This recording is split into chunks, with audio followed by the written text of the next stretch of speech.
কলা ফুলের তরকারি।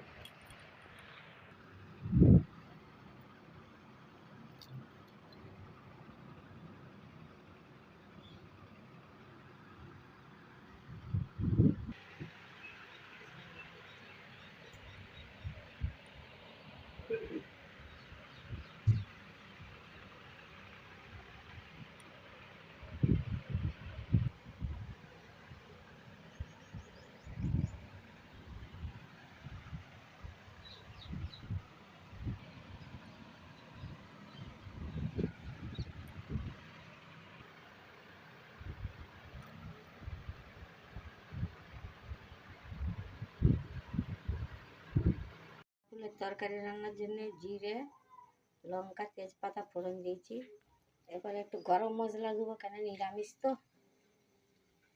কলা ফুলের তরকারির জন্য আদা বাটা, জিরে গুঁড়ো, হলুদ গুঁড়ো, ধনে গুঁড়ো, লঙ্কা গুঁড়ো একসঙ্গে। এই যে এটা খরে গেছে, এবার এই যে মশলাটা ঢেলে দিলাম, একটু মিষ্টি দিয়ে দিলুম। বন্ধুরা এরকম করে নিরামিষ কলা ফুলের তরকারি খেয়ে দেখবে, খুব ভালো লাগবে। এই দেখো মশলা কষানো হয়ে গেছে, তেল ছাড়তে আরম্ভ করেছে। এরপর আমি কলা ফুলগুলো দিয়ে দেবো। এরপরে কলা ফুলটা দিয়ে দিলে কষা হয়ে গেছে।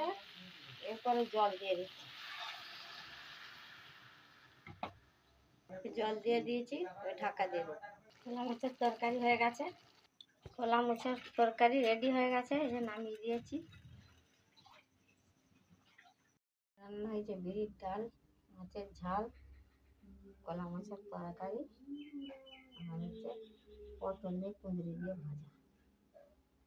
এই যে রান্না।